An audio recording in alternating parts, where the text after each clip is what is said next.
السلام علیکم۔ ملکی اور غیر ملکی تازہ ترین خبروں کے لیے دیکھتے رہیں کے نیوز چینل انٹرنیشنل۔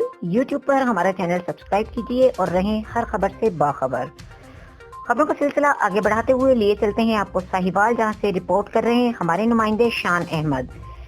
جامعہ رشیدیہ ثانی میں سالانہ عظیم الشان جلسہ بعنوان ختم بخاری شریف و بیعت ابن امیر شریعت سید المحمن بخاری کا انعقاد کیا گیا۔ جلسے میں ملک بھر سے مشہور و معروف علماء کرام نے شرکت کی۔ تفصیلات کے مطابق جامعہ رشیدیہ ثانی میں سالانہ ختم بخاری و بیعت ابن امیر شریعت سید المحمن بخاری کے عنوان سے جلسے کا انعقاد کیا گیا، جس کی صدارت خانقاہ سراجیہ رائیونٹ کے امیر مفتی سعید حسن دہلوی نے کی۔ وفاق المدارس العربیہ پنجاب کے ناظم مولانا قاضی عبدالرشید نے شرکاء سے خطاب کرتے ہوئے کہا کہ دینی مدارس کی طرف سے ہمیشہ ملک پاکستان کے استحکام اور امن و آتشی کا پیغام دیا گیا ہے۔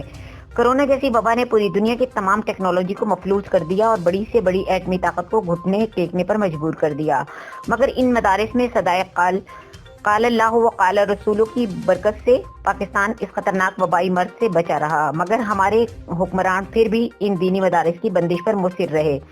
دینی مدارس پر طرح طرح کی پابندیاں لگائی جا رہی ہیں۔ حالیہ دنوں میں وقف املاک اسی بندش کی کڑی ہیں۔ یہ دینی مدارس ایسے ادارے ہیں جہاں پر پڑھنے کے لیے بیرون ملکوں سے طلبہ یہاں آتے ہیں، جبکہ ہمارے پاکستان کے اسٹوڈنٹس عصری تعلیم کے لیے بیرون ملک جاتے ہیں۔